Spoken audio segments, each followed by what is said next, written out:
আল্লাহর রাসূল মক্কাতুল মুকাররমা থেকে যখন মদিনাতুল মুনাওয়ারায় তাশরীফ আনলেন, তখন নবীজির সাথে কিছু সাহাবী চলে আসতেন যাদেরকে মুহাজির বলা হয়। ওয়ান আলিজিন রাদিয়াল্লাহু তাআলা আনহুম, হযরত আলী থেকে হাদিস বর্ণনা। হযরত আলী বলেন, লাম্মা কাদিমান নবিয়্যু সাল্লাল্লাহু আলাইহি ওয়াসাল্লাম আল মদিনা, নবীজি যখন মদিনাতুল মুনাওয়ারায় তাশরীফ নিলেন, আখা বাইনাল আনসারি ওয়াল মুহাজিরিনা ফিল মদিনা, মুহাজির এবং আনসার সাহাবীদের মধ্যে আল্লাহর নবী একটা সুন্দর ভ্রাতৃত্ব সম্পর্ক তৈরি করে দিলেন। সুবহানাল্লাহ বলেন। নবীজি ডেকে ডেকে বললেন, সাহাবীরা, তোমাদের আপন ভাইয়ের চাইতে তোমাদের ইমানি ভাইরা অনেক বেশি দামি। আপন ভাইয়ের চাইতে ইমানি ভাইরা কি অনেক দামি। এই যে একটু আগে একটা হাদিস শুনাইলাম যে আল্লাহ রসুল তিনজনকে তিনটা সিমটম, তিনটা গুণ দেখে বুদ্ধি আপনার সম্পর্ক করার কথা বলেছেন। তার মধ্যে কি আপন ভাই কোনো শর্ত আছে? শর্ত হলো সে নামাজি কিনা, সে আল্লাহকে মানে কিনা, রসুল্লাহকে মানে কিনা, দিন শরীয়তের উপরে অটুট আছে কিনা, তাই না? এখানে নবীজি বললেন, সাহাবীরা, তোমাদের আপন ভাইয়ের চাইতে তোমাদের ইমানি ভাইয়ের সাথে তোমাদের সম্পর্ক অত বেশি রাখতে হবে, অটুট রাখতে হবে। খবরদার, ইমানি ভাইয়ের সম্পর্ক তোমাদের মধ্যে যত অনেক বেশি থাকে। তার মধ্যে নবীজি দুইজনকে নাম উল্লেখ করে বললেন, একজন হচ্ছে সাঈদ ইবনে আব্দুর রহমান, আর একজন হচ্ছে হযরতে সালাবাতুল আনসারী। একজনের নাম সাঈদ ইবনে আব্দুর রহমান, আর একজনের নাম হচ্ছে সালাবাতুল আনসারী রাদিয়াল্লাহু তাআলা। হযরতে সালাবাতুল আনসারী ছিলেন আনসার সাহাবী, অত্যন্ত গরিব ছিলেন, ঠিকভাবে খেতে পারতেন না, অনেক অঢালা সম্পদের মালিক ছিলেন না। হযরতে সাঈদ ইবনে আব্দুর রহমানকে আল্লাহ রাসূল ডেকে বললেন, ও সাঈদ, তোমাকে আমি একটা হাদিয়া দিতে চাই। সুবহানাল্লাহ পড়বেন না? নবী যদি কাউকে হাদিয়া দিতে চায়, সাহাবায়ে কেরাম নিতে কি রাজি? কথা কয় না, নিতে রাজি না? সাঈদ ইবনে আব্দুর রহমান হাতটা পেতে দিলেন নবীজির কদমে, হুজুর দেন, আপনি যা দিবেন আমি আল্লাহর শুকর বলে আমি গ্রহণ করব। আল্লাহর নবী হযরতে সালাবাতুল আনসারী রাদিয়াল্লাহু তাআলা আনহুকে বললেন, আব্দুর রহমান, তোমাকে আমার সালাবাকে হাদিয়া দিলাম। সালাবার মতো এত ভদ্র মানুষ মদিনাতুল মুনাওয়ারায় খুব কম রয়েছে, তার মতো এত সৎ মানুষ মদিনাতুল মুনাওয়ারায় খুব কম রয়েছে। সুতরাং তোমাকে সালাবাতুল আনসারীকে হাদিয়া দিলাম। তোমার সম্পদ অনেক রয়েছে, সালাবাতুল আনসারীর সম্পদ খুব কম। তোমাকে হাদিয়া দিলাম, সালাবাতুল আনসারীকে তুমি নিয়ে যাও, তোমার কাজও হবে, ভালো একজন বন্ধু পাবা, বিশ্বস্ত একজন প্রহরী, একজন পাহারাদারও পাবা। সুবহানাল্লাহ বলেন। যাও, সালাবাতুল আনসারীকে নিয়ে যাও। সালাবাতুল আনসারীকে আল্লাহ রাসূল হযরতে সাঈদ ইবনে আব্দুর রহমানের হাতে তুলে দিলেন। কয়েকদিন পরে হযরতে সালাবাতুল আনসারী আব্দুর রহমান ওনার বাড়িতে চলে গেলেন। বাড়িতে যাওয়ার পরে বাড়িতে বিভিন্ন কাজবাজে সহযোগিতা করতে শুরু করলেন। জঙ্গল থেকে কাঠ কেটে দেন, কূপ থেকে পানি উত্তোলন করে দেন, বাজারে থেকে বাজার এনে দেন, যেখানে যা প্রয়োজন সমস্ত কাজগুলো করে দেন। সাঈদ ইবনে আব্দুর রহমানের বাড়ির কাজ করেন, তার সাথে থাকেন, বন্ধুর মতো দুজনে চলাফেরা করেন। কিছুদিন পরে হঠাৎ করে আল্লাহ তার হাবিবকে ডেকে বললেন, হাবিব, ও হাবিব, আপনি তাবুকের যুদ্ধে যাওয়ার জন্য প্রস্তুতি গ্রহণ করেন। মদিনাতুল মুনাওয়ারা থেকে তাবুকের যুদ্ধ কত কিলোমিটার? তাবুকের ময়দান কত কিলোমিটার? এই তো একটু আগে বলছিলাম, ভুলে গেছেন, 750 কিলোমিটার। বলেন সবাই, কত কিলোমিটার? 750 কিলোমিটার। তাবুকের যুদ্ধে যাওয়ার অর্ডার হয়ে গেলেন। আল্লাহ রাসূল সাহাবায়ে কেরামদেরকে রওনা করতে বললেন। হযরতে সাঈদ ইবনে আব্দুর রহমানকে ডেকে বললেন, তুমি আমার একান্ত খলিফা হিসাবে যাবা। তোমার বাড়িতে হযরতে সালাবাতুল আনসারীকে পাহারাদার হিসাবে রেখে দাও। তোমার স্ত্রী, তোমার বিবি বাল বাচ্চা, তোমার সম্পদ, তোমার বাড়ি গাড়ি তার কাছে আমানত দিয়ে আসো। সুবহানাল্লাহ বলেন। নবীজির অর্ডার। সালাবাতুল আনসারীকে ডেকে বললেন, তাবুকের যুদ্ধে অংশগ্রহণ করতে যাচ্ছি। তাবুকের যুদ্ধে রোমান সৈন্য হচ্ছে 3 লক্ষ। কত লক্ষ? জোরে বলেন না বাবা। 3 লক্ষ। আর নবীর সাহাবীরা হচ্ছে মাত্র 30,000। কোথায় 3 লক্ষ আর কোথায় 30,000? এই যুদ্ধে যদি কেউ অংশগ্রহণ করে ফিরে আসার কোনো চান্স আছে? কথা কয় না, চান্স আছে? 3 লক্ষ মানুষ যদি সামান্য আঙুল দিয়ে টোকায়, 30,000 মানুষ তো ধুলার মতো উড়ে যাবে, তাই না? আল্লাহর হুকুম হলো নবীজি নিজেই তাবুকের যুদ্ধে অংশগ্রহণ করলেন। কাফিরের বাচ্চারা যখন শুনলেন যে আল্লাহ রাসূল মুহাম্মদ সাল্লাল্লাহু আলাইহি সাল্লাম নিজে তাবুকের যুদ্ধে আসতেছেন, সাহাবায়ে কেরাম বিভিন্ন যুদ্ধের প্রস্তুতি নিয়েছেন। এই ঘটনা শোনার পরে তাবুকবাসীরা 3 লক্ষ নিয়ে সামনে আসার কোনো সুযোগ পায় নাই, বরঞ্চ ভয়ে পিছনের রাস্তা দিয়ে দৌড়ে পালিয়ে গেছে। জোরে কয় না? আমার নবীজির বরকত আছে না নাই? নবীজির বরকতে যুদ্ধ করা লাগে নাই, বিনা যুদ্ধে তাবুকের ময়দানে অংশগ্রহণ করাও লাগে নাই, বিনা যুদ্ধে তাবুকের যুদ্ধ তারা বিজয় লাভ করলেন। তারা বিজয় লাভ করলেন। বিজয় লাভ করার পরে বাড়ির দিকে রওনা হবেন। এই দিকে বিশাল ঘটনা ঘটে গেল। হযরতে সালাবাতুল আনসারী সাঈদ ইবনে হযরতে সাদ ইবনে আব্দুর রহমানের বাড়ির সামনে কাজ করতেছিলেন। সালাবাতুল আনসারী যখন কাজ করতেছিলেন, তার বাড়িটা ছিল উঁচু একটা টিলার উপরে, একটা পাহাড়ের উঁচু একটা টিলার উপরে বাড়ি ছিলেন, নির্জন পরিবেশ। শয়তান ওনাকে ধোঁকা দিয়ে ফেললেন, সালাবাতুল আনসারী আজকের কতদিন যাবৎ কাজ করতেছো, এই ঘরের মধ্যে কে আছে একবার তো উকি দিয়েও দেখলা না। সালাবাতুল আনসারী অত্যন্ত নির্জন থাকার কারণে তিনি শয়তানের ওয়াসওয়াসার মধ্যে, প্ররোচনার মধ্যে তিনি পড়ে গেলেন। সালাবাতুল আনসারীকে বারবার শয়তান বলতেছিলেন একটু যাও। ঘরের মধ্যে যখন তিনি উকি দিলেন, পর্দা সরিয়ে ফেললেন। ওয়াকানাত ইমরাতুন জামিলাতুন, সাঈদ ইবনে আব্দুর রহমানের স্ত্রী ছিলেন অত্যন্ত সুন্দরী, রূপসী। হযরত সালাবাতুল আনসারী নজরটা পড়ার সাথে সাথে তিনি আশ্চর্য হয়ে গেলেন। দেখতেছেন সালাবাতুল আনসারী একটা পূর্ণিমার চাঁদের মতন মনে হয় একটা পরী বসে আছে। তিনি হুঁশ হারিয়ে ফেললেন, ঘরের মধ্যে প্রবেশ করলেন।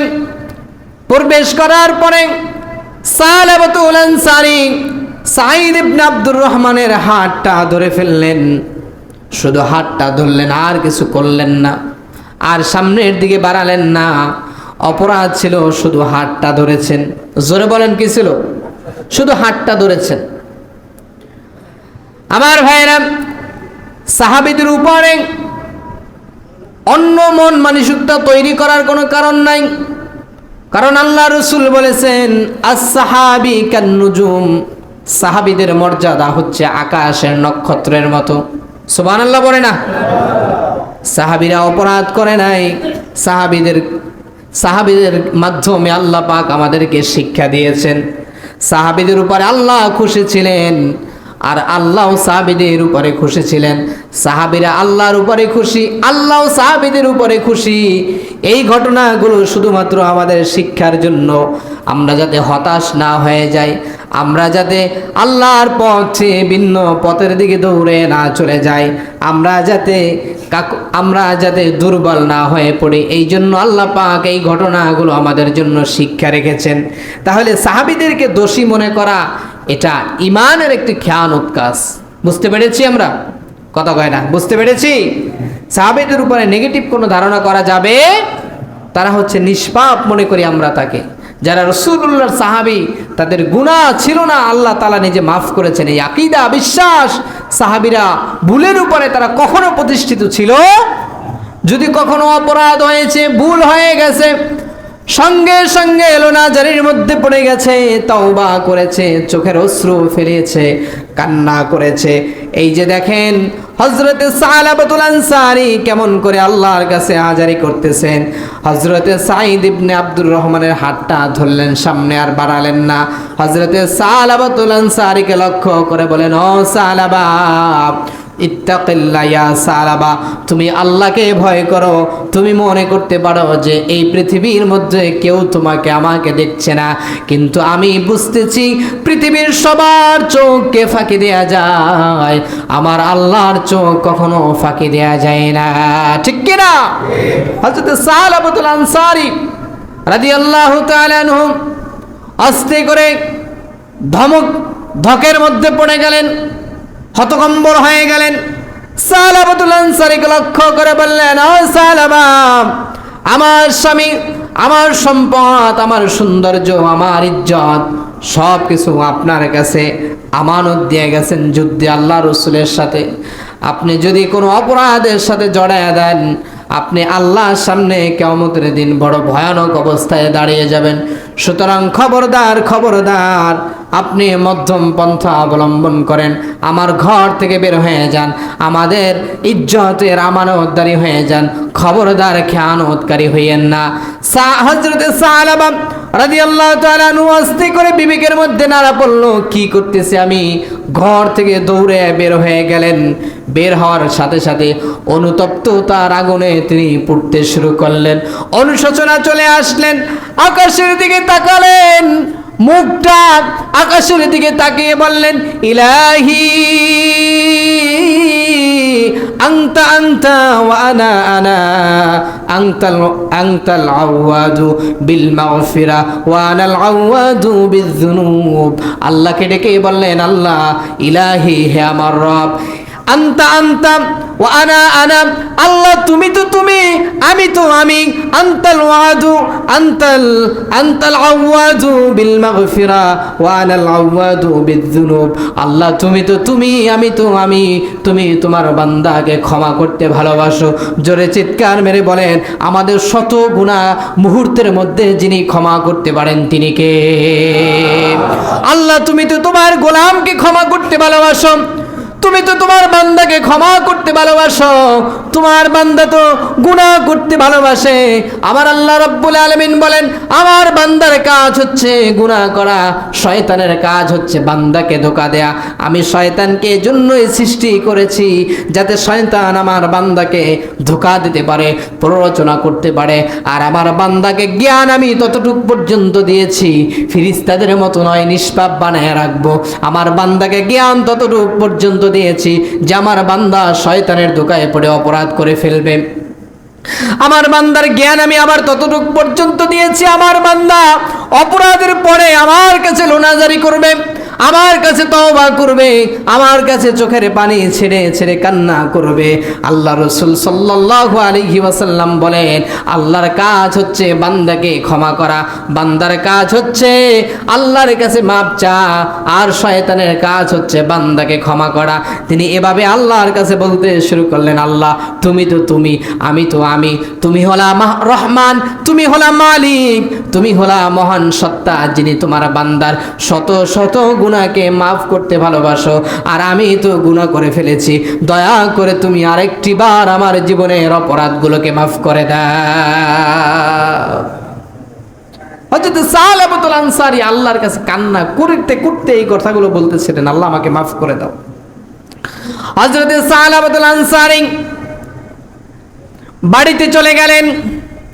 তাবুকের যুদ্ধে জয়লাভ করে ওদিকে মদিনাতুল মুনাওয়ারায় ভিড়ের বেশে আল্লাহ রাসূল হযরত সাঈদ ইবনে আব্দুর রহমান চলে আসলেন।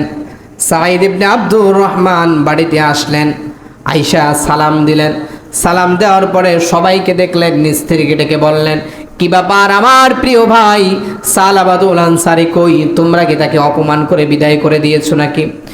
স্ত্রী লক্ষ্য করে এবার স্বামীকে বলতেছেন, আল্লাহি, আল্লাহর কসম করে বলি, আল্লাহি ইন্নাহু ক্বাদ আলকা বিনাফসি ফি বুহুরিল খতায়া।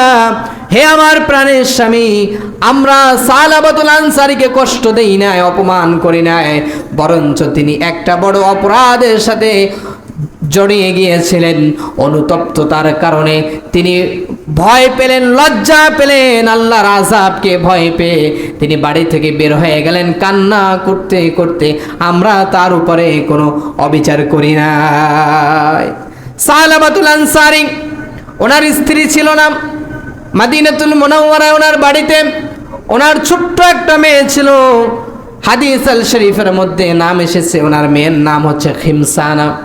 হযরত খিমসানা রাদিয়াল্লাহু তাআলা আনহা ওনার কাছে গিয়ে বললেন, হে আমার প্রিয় মা, আমি বড় অপরাধ করে ফেলেছি, একটা অন্যায় আমার দ্বারা হয়ে গেছে, আমার খুব অনুশোচনা হচ্ছে। তুমি বেড়ি পড়াও, আমার হাতের মধ্যে বেড়ি পড়ায় দাও, আমাকে তুমি তালাবদ্ধ করে দাও। যতক্ষণ পর্যন্ত আল্লাহ আমাকে ক্ষমা না করবেন ততক্ষণ পর্যন্ত আমি বেড়ি খুলব না। এমন করে মনের অশান্তি নিয়ে হযরতে আবু বকরের বাড়িতে চলে গেলেন। সিদ্দিক আকবরকে ডাক দিলেন, ইয়া আবু বকর,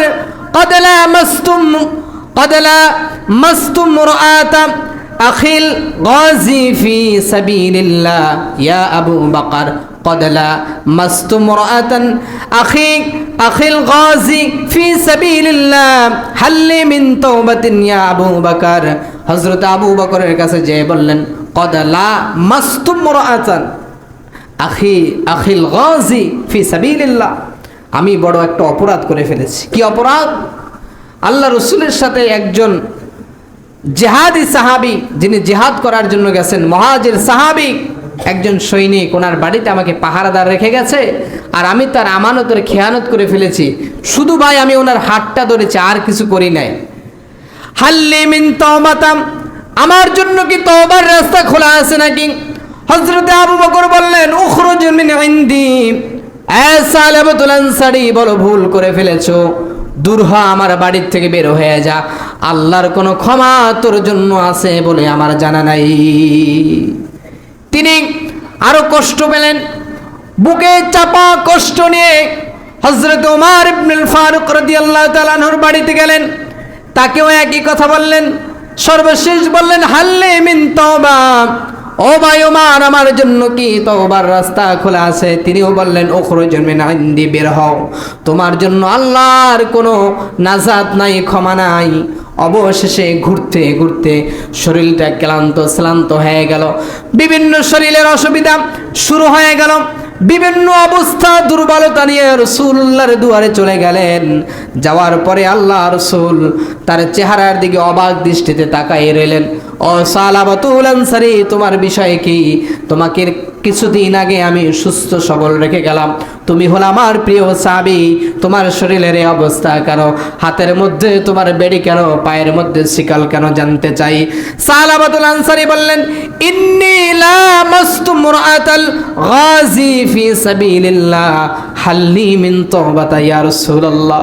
হুজুর, আপনি যার বাড়িতে আমাকে পাঠিয়েছেন, আমি অপরাধ করে ফেলেছি। আমি তার স্ত্রীর হাতটা একটু ধরে ফেলেছিলাম, আমি সাথে সাথে আবার হাত ছেড়ে দিয়ে তওবার জন্য বের হয়ে গেছি। হাল্লি মিন তাওবাতা ইয়া রাসূলুল্লাহ, আমার জন্য কি কোনো তওবার রাস্তা খোলা আছে কিনা? আল্লাহ রাসূল সাল্লাল্লাহু আলাইহি ওয়াসাল্লাম এই কথা শোনার পরে তার নূর মুবারক চারাখানি তিনি সরিয়ে ফেললেন। সালাবাতুল আনসারী বুঝতে পারলেন আল্লাহর দরবারে আমার জন্য তওবার রাস্তা বন্ধ হয়ে গেছেন। একটা চিৎকার মেরে দৌড় দিয়া নবীজির কদম মুবারক থেকে বের হয়ে গেল। কদম মুবারক থেকে বের হয়ে যাওয়ার পরে তিনি আবার আল্লাহর সামনে বলতেছেন, ইলাহি আনতা ওয়া আনা আনতাল আওয়াদু বিল মাগফিরাতি ওয়া আনাল আওয়াদু বিস যুনুব। আল্লাহ, তুমি তো তুমি, আমি তো আমি, তুমি তো তোমার গোলামকে ক্ষমা করতে ভালোবাসো, আর আমি তো গুনাহ করতে ভালোবাসি। আমি অপরাধ করে ফেলেছি, প্ররোচনায় পড়ে গেছি। আল্লাহ, তুমি আমার তওবাগুলোকে কবুল করো, আমাকে মাফ করে দাও। হযরত সালাবাতুল আনসারী খাওয়া দাওয়া বন্ধ করে দিলেন, শরীরের যত্ন নেওয়া বন্ধ করে দিলেন। মদিনাতুল মুনাওয়ারা থেকে একটু দূরে একটা পাহাড়ের অঞ্চলে চলে গেলেন, তওবা করতে শুরু করে দিলেন। হযরতে সালাবাতুল আনসারী কাঁদতে কাঁদতে অনেক দিন হয়ে গেল। আল্লাহর তরফ থেকে হযরতে জিবরাইল চলে আসলেন। তিনি বললেন, ইন্নাল্লাহা ইয়াকরাউ আলাইকাস সালাম। ওগো আল্লাহ রাসূল, আল্লাহ আপনাকে সালাম জানিয়েছেন। সুবহানাল্লাহ। আনা খালাকতু ইবাদি আম আনতা। হুজুর, আল্লাহর একটা ওহী পাঠিয়েছেন। কি ওহী? আল্লাহ জানতে চেয়েছেন, আল্লাহর গোলাম, আল্লাহর বান্দা কি আপনি সৃষ্টি করেছেন না আল্লাহ সৃষ্টি করেছেন? সুবহানাল্লাহ কইবেন না? আল্লাহ কি বলে? আনা খালাকতু ইবাদি আম আনতা। হুজুর, আল্লাহ জানতে চেয়েছে আল্লাহর গোলাম কি আপনি বানাইছেন না আল্লাহ বানাইছে? নবীজি মুস্কি হেসে দিয়ে বললেন, নাম ইয়া সাইয়্যিদি ইয়া রাব্বি আনতা খালাকতাল খালকা। নিশ্চয়ই তিনি তার গোলামকে সৃষ্টি করেছে। আল্লাহ রাসূলের এমন কথার জবাবের পরে নবীজি বললেন, ইয়া হাবিবি, হে আমার বন্ধু, বাশশির আবদি কদ গফারতু লাক। আপনি সালাবাতুল আনসারের কাছে খবর পাঠায়া দেন, আল্লাহ তাআলা সালাবাতুল আনসারের তওবা কবুল করেছে, তাকে নিষ্পাপ মাসুম বানায় দিয়েছে, তাকে ক্ষমা করে দেন। হুজুর, আপনি সুসংবাদ পাঠিয়ে দেন। নবীজি মজলিসের মধ্যে হেসে উঠে বললেন, কে আছো? দাঁড়াও, আমার সালাবাতুল আনসারীকে খবর দিয়ে আনতে পারবা? দাঁড়িয়ে গেলেন হযরতে আবু বকর, দাঁড়িয়ে গেলেন হযরতে ওমর, দাঁড়িয়ে গেলেন হযরতে আলী, দাঁড়িয়ে গেলেন হযরতে সালমান রাদিয়াল্লাহু তাআলা আনহু। চারজন সাহাবী দাঁড়ালেন। নবীজি বললেন, আবু বকর, ওমর তোমরা বসো, হযরতে আলী দাঁড়াও, হযরতে সালমান দাঁড়াও, যাও মদিনাতুল মুনাওয়ারায় খুঁজে আমার সালাবাতুল আনসারীকে নিয়ে আসো। মদিনাতুল মুনাওয়ারায় খুঁজলেন, কোথাও পেলেন না। দূরে পাহাড় অঞ্চলে চলে গেলেন, সারাদিন খুঁজলেন, ওনার কোনো খোঁজ পাওয়া যাচ্ছে না। হঠাৎ করে একজন রাখালের সাথে আসরের নামাজের পরে দেখা হয়ে গেল। ওদেরকে দেখেই হযরতে সাহাবায়ে কেরামদেরকে রেখে রাখাল চিনে ফেললেন। ডাক দিয়ে বললেন, সালাবাতুল আনসারীকে কি দেখেছো নাকি? বলেন, নাম কি জানি না। একজন যুবক, চুলগুলো উষ্ণ ঘুষ্ণ হয়ে গেছে, চোখের নিচে কালি পড়ে গেছে, চারাটা শুকা কাঠের মতো হয়ে গেছে। কতক্ষণ পরে যখন সূর্য ডুববে তখন ওই যে পাহাড়ের চূড়ায় গাছটার নিচে চলে আসবে। আর ডেকে ডেকে যেন তিনি কি বলেন? তিনি বলেন, ইলাহি আনতা আনতা ওয়া আনা আনা, আনতাল আওয়াদু বিল মাগফিরাতি ওয়া আনাল আওয়াদু বিযুনুব। আল্লাহ তুমি তো তুমি, আর আমি তো আমি। তুমি তোমার গোলামকে ক্ষমা করতে ভালোবাসো, আর আমি তো গুনাহ করতে ভালোবাসি। গুনাহ করে ফেলেছি, আমাকে মাফ করে দাও। রাখাল বললে, একটু অপেক্ষা করো, কিছুক্ষণ পরে উনি চলে আসবেন। সূর্য ডুববে ডুববে এমন সময় সালাবাতুল আনসারী দেখে চেনা যায় না, শরীরটা শুকায় গেছে, খানা নাই, পিনা নাই, শরীরের যন্ত্রণা নাই, শরীরের কোনো যত্ন নাই। গাছটার নিচে এসে হুম রেখে বসে পড়ে হাতটা জমিনের দিকে তাকায়া চোখের পানে ছেড়ে দিয়ে বললেন, ইলাহি আনতা আনতা ওয়া আনা আনা, আনতাল আওয়াদু বিযুনুব ওয়া আনতাল আওয়াদু বিযুনুব, আনতাল আওয়াদু বিল মাগফিরাতি ওয়া আনতাল আওয়াদু বিযুনুব। গোলামকে কি তুমি মাফ করবা না? হঠাৎ করে পিছন থেকে যাইয়া হযরতে আলী তার হাতটা ধরে ফেললেন, সালমান আরেকটা হাত ধরে ফেললেন। ভাই, তোমার জন্য সুসংবাদ নিয়ে এসেছি, আল্লাহ রাসূল খোঁজ দিয়ে পাঠিয়েছেন। বলে, কি সুসংবাদ? বলে, আল্লাহ তোমার জীবনের গুনাহ মাফ করে দিয়েছে। সুবহানাল্লাহ। যাও যাও, চলো চলো মদিনায় চলো। আস্তে আস্তে নবীজির দরবারে, আস্তে আস্তে নবীজি নামাজের মধ্যে দাঁড়িয়ে গেছেন। নামাজের মধ্যে সূরাতুত তাকাসুর নবীজি তেলাওয়াত শুরু করলেন, যেখানে আল্লাহ তাআলা বলেছেন, মানুষগুলো হতগম, মানুষগুলো বোকা হয়ে গেছে, আখিরাতকে প্রাধান্য দেওয়ার চাইতে দুনিয়ার প্রাধান্য বেশি দিচ্ছে। আল্লাহকুমুত তাকাসুর হাত্তা যুরতুমুল মাকাবির। একটা আয়াতের তেলাওয়াত শুনে সালাবাতুল আনসারী নামাজের মধ্যে চিৎকার মেরে বেহুশ হয়ে দুনিয়ায় পড়ে গেল। সাহাবীরা নামাজ শেষ করে সবাই দৌড়ে এসে ধরলেন, কি হলো কি হলো? হঠাৎ করে নবীজি বললেন, ও সালমান, আমার সালাবার মাথার মধ্যে পানি ঢালো। নবীজি মাথার মধ্যে পানি ঢালার হুকুম দিলেন। সালাবাতুল আনসারীর বুকের মধ্যে হযরতে সালমান কান লাগায় দেখে হৃৎপিণ্ড চলাচল বন্ধ হয়ে গেছে। আসমান থেকে ওনার ডাক এসে পড়েছে, দুনিয়া থেকে বিদায় নিয়ে চলে গেলেন। নবীজি আফসোস করলেন, আরে সালাবা, কতক্ষণ পরে নবীজি সাহাবায়ে কেরামদেরকে হুকুম দিলেন, আমার সাহাবার জানাজা আমি নিজে পড়াবো, কাপড়ের কাপড় আমি পড়াবো, আমার সাহাবাকে আমি গোসল দেব। যাও সাহাবীরা। কিছুক্ষণ পরে তার মেয়ে খিমসানা, ছোট্ট মেয়েটা নবীজির দরবারে চলে আসলেন। ওগো আল্লাহর রাসূল, আমাকে যদি হুকুম দেন আমি মসজিদে প্রবেশ করব। মসজিদে প্রবেশ করলেন, বাবার কপালের মধ্যে হাতটা দিয়ে বললেন, বাবা, এই পৃথিবীর মধ্যে আমার মা নাই, একমাত্র তুমি ছিলা, আমাকে রেখে তুমিও চলে গেলা রে বাবা, আমার জীবনটা কার সাথে আমি কাটাবো? নবীজি বললেন, খিমসানা, চোখের পানি ফেলবা না, আজ থেকে মদিনাতুল মুনাওয়ারায় তুমি হলো আমার মেয়ে আর আমি হলাম তোমার বাবা। হযরতে আয়েশা হলো তোমার মা। খিমসানা মুহূর্তের মধ্যে হেসে দিয়ে বললেন, আমি বড় ভাগ্যবান, আর আমার অন্তরের মধ্যে কোনো প্রকার দুঃখ নাই। নবীজি জানাজায় চলে গেলেন অস্তে করে। অনেক লম্বা কাহিনী সংক্ষেপ করে বলতেছি। নবীজি জানাজায় প্রস্তুত হচ্ছেন, নিজের পাদুখানা মোবারক খুলে জানাজার সামনের দিকে যাচ্ছেন। আলী পিছন থেকে ডাক দিয়ে বলছেন, ইয়া রাসূলুল্লাহ, কোন সাহাবীর জানাজায় জুতা আপনি খুলেননি কেন? জুতা খুললেন। জানাজার শেষে হযরতে আলীকে ডেকে বললেন, আলী, আল্লাহ তাআলা আল্লাহ রাব্বুল আলামিন আমার সাহাবী সালাবাতুল আনসারীর তওবা কেমন ভাবে কবুল করেছে। তারা জানাজায় আসমান থেকে লক্ষ লক্ষ ফেরেশতা নেমে এসেছেন। আমি যে পা রাখবো জমিনে, মদিনায় এমন একটা খালি জায়গা ছিল না, এই জন্য আমি জুতা খুলে তারা জানাজায় দাঁড়িয়ে গেলাম। সুবহানাল্লাহ।